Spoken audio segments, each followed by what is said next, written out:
difference between losing weight and getting toned, because there is a whole lot of confusion when it comes to that. So we're going to go over first, what is losing weight? What is getting toned? So losing weight is literally just, if you hop on the scale, it's lower. Doesn't really mean much more than that. And being toned means that you have muscle that you're showing off because you have gotten to a body fat level that allows you to do that, to show the shape that you've been working so hard on to improve or to develop, whatever. So what are some ways that you can lose weight that don't necessarily count as toning? Here's a short list. I'm sure there's more, but this is what I could come up with my shower thoughts and my walk before. So we got, one is cutting off a limb. So plain and simple, if you take a saw and recreate one of the movies, chop off an arm, chop off a leg, that will get the job done. If you cut carbs, we've talked about this in previous episodes. If you cut carbs, what happens when you eat carbs? They turn into glycogen. That glycogen binds to water. So that is a whole lot of weight that you are now no longer having in your body, in circulation, and it's not filling up your muscles. There's no glycogen in your, like in the spots that they normally are, like your muscles and your liver. Like you don't have that in as much abundance as you normally would if carbs were in the equation.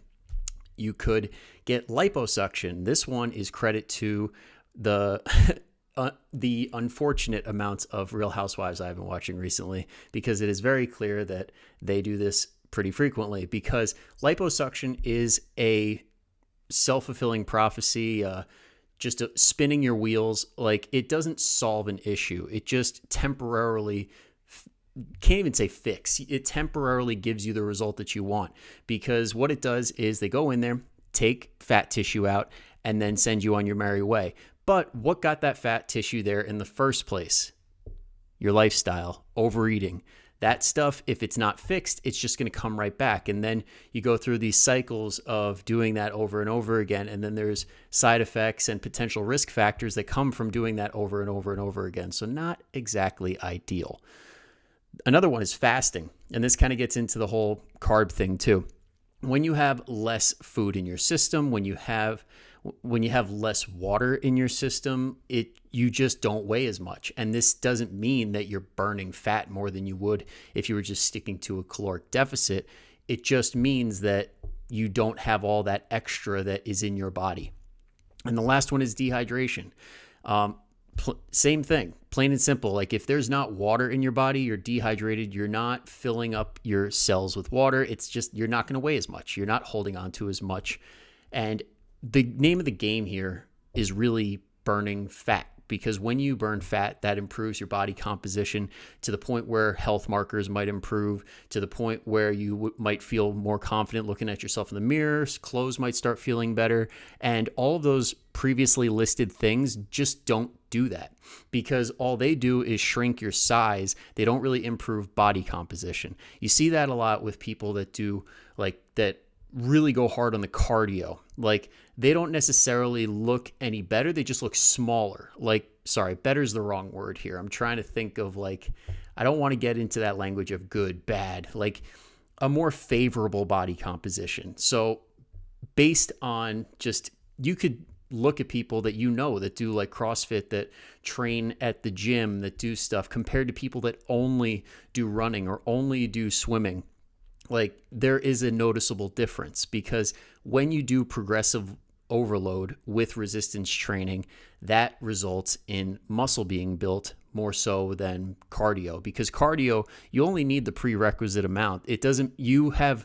Not only do you not have a reason to build more muscle once you have enough, even when you get into the extremes, it's even detrimental to your performance to have too much muscle. So your body actually will take away from the muscle tissue if you're running an extreme amount or swimming an extreme amount. That's why these high-level runners, high-level triathletes, endurance level athletes are not looking like Arnold Schwarzenegger. Like, they're lean and mean and they're effective, but they're not as toned as, say, a bodybuilder.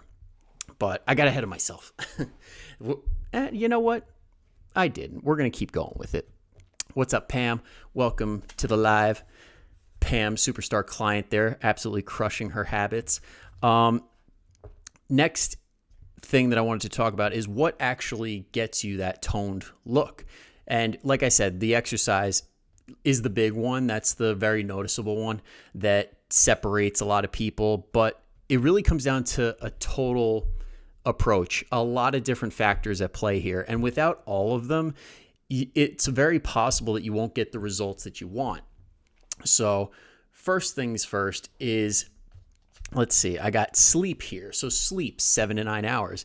And for some people that can't get that 7 to 9 hours, just getting quality sleep. And for the people that do get 7 to 9 hours, sometimes it isn't quality. So you really got to figure out where you are on that spectrum. Like if you get your 7 to 9 hours, but there's a ton of lights in your bedroom, you fall asleep immediately after hopping off of Facebook, I'm trying to think, you eat right before bed or drink right before bed, and you have like nightmares because you ate too close to bedtime, or you go to the bathroom because you drank too much, which interrupts your sleep. That's not the same as 7 to 9 hours of quality, deep sleep.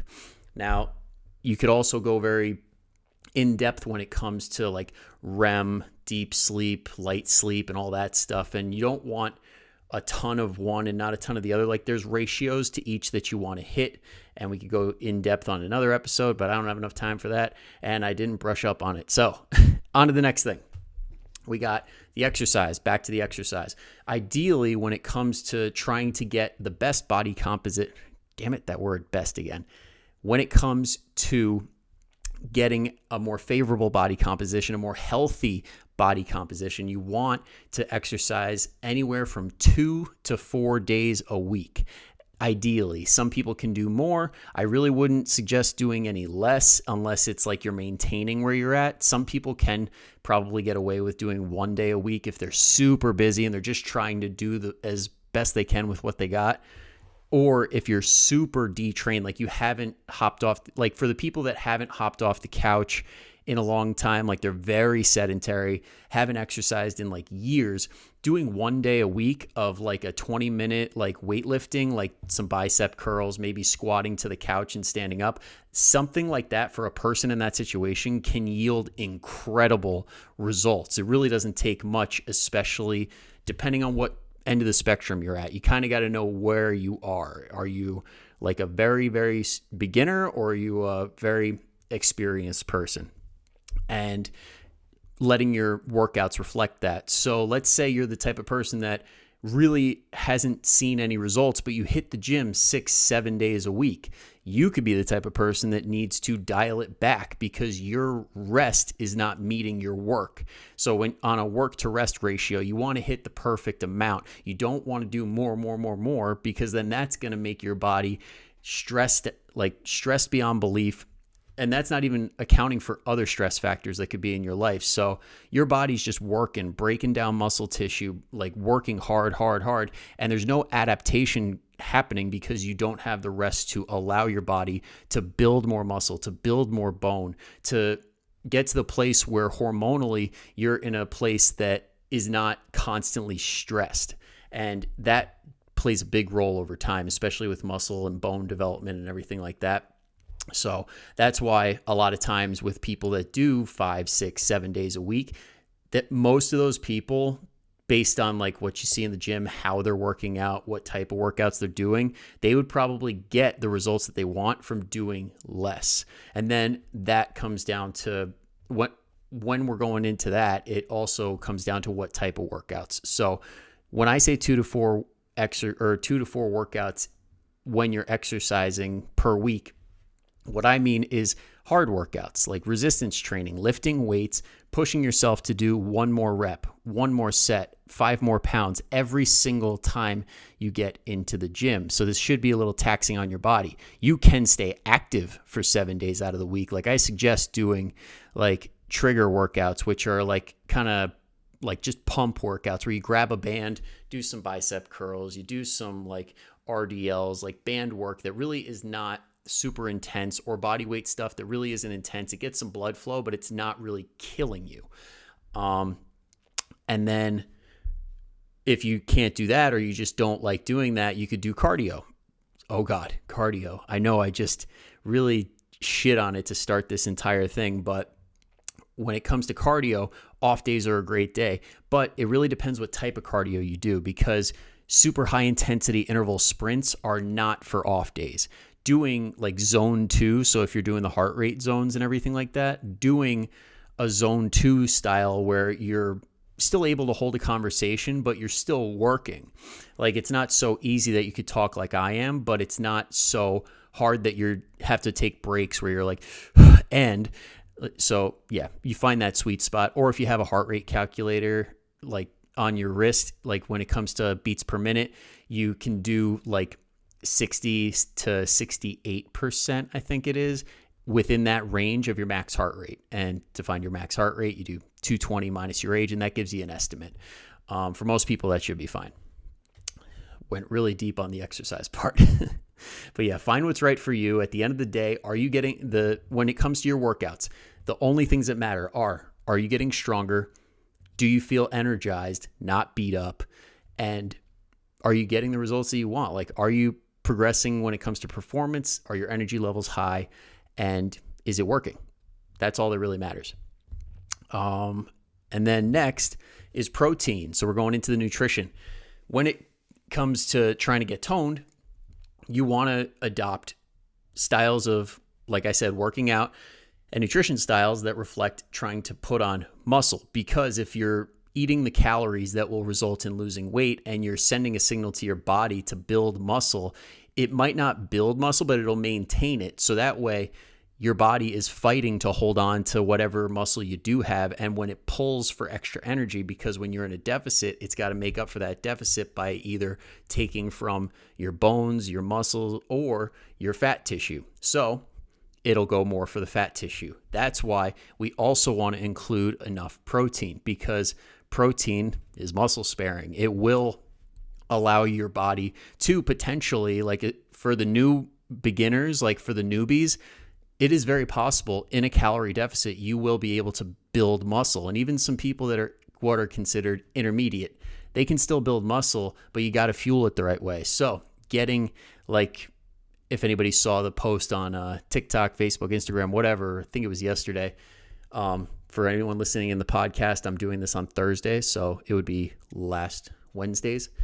Doing a palm or two at 3 to 4 meals a day should get you there. Or if you're tracking your calories and you prefer that, getting somewhere in that 0.8 to 1.25 grams per pound of body weight would get you there. And ideally more towards the 1.25 grams, because when you're dieting and you're intentionally trying to lose weight, your protein requirements do go up for that reason that I mentioned before. Your body wants to pull energy from somewhere. And muscle is much more expensive to maintain than fat. Fat on your body just kind of wants to chill there. It really doesn't require as much maintenance as muscles, because muscles are more metabolically active. They have a lot more use than fat cells. So for that reason, your body is going to prefer taking from the muscle. We just got to do everything that we can to make sure that it doesn't.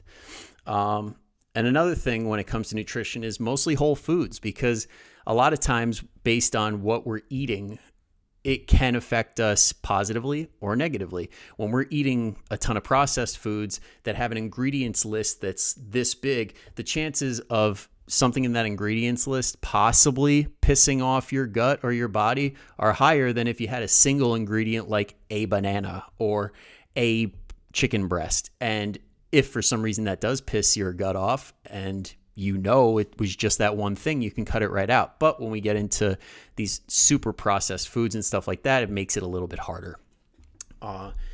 And that gets into like the bioavailability of things, because a lot of times when people have energy, like issues with like really low energy, and they aren't eating a lot of whole foods, it's because the foods that they're eating that they think are healthy, they're these enriched foods, or like they're all these like Franken foods that have added fiber or added vitamins, added minerals. Sometimes that stuff just does not absorb as well as the real thing. And when you make that switch, it could be night and day. And then when you have that extra energy, you have more energy to do things that you otherwise wouldn't, like the rate of like the non-exercise activity, the NEAT. That's this really underrated fat burner, which is the normal stuff like blinking your eyes, tapping your toes, fidgeting, like doing little things like that. And those are things that you just don't do when you don't feed yourself or fuel yourself properly because you just don't have the energy to. And these little processes and little like things that happen throughout the day, when you're not doing that, you're not burning those calories, which is really hurting you in the long run. So that's why you can't dip too low when it comes to calories, because your body will find a way to slow you down. So you might as well find the way that keeps you feeling the best so you can perform the best in the gym. And then you're burning more calories overall than you would have if you stuck to like a 1,200 calorie diet. And then last but not least is stress management. Like we talked about before, when you're super stressed, that really is not a good place to be in, because your body, again, feels like it's under attack. It's just not going to do what it needs to do when it comes to getting rid of fat, because hormonally, you're just not in a good place for that. Can you lose fat when you're super duper stressed? Absolutely. Because in extreme situations like POW camps and stuff like that, they obviously, nobody there is really obese, but they're super stressed, but they're not like what most of us would want to look like either. So that's just a case for stress management. You want to make sure that you're giving yourself the best chance possible. You want to make sure that you're putting yourself in a position where you're firing on all cylinders, you're feeling amazing, looking amazing, and you're getting the results that you want, instead of just spinning your wheels, trying the same stuff that hasn't worked over and over and over again and expecting a different result, because that's the definition of insanity, which I think a lot of people are kind of stuck in when it comes to trying to lose weight. They're doing these things that yield really quick results that get them a lot of weight loss, but don't really result in a lot of fat loss, which would give them that toned look. And then they gain the weight right back because it's the carbs, it's the water. Like, it is a self-fulfilling prophecy. If it's happened once, it's gonna happen again. There is no such thing as a successful diet that results in you regaining the weight right back. It's not a successful diet, plain and simple.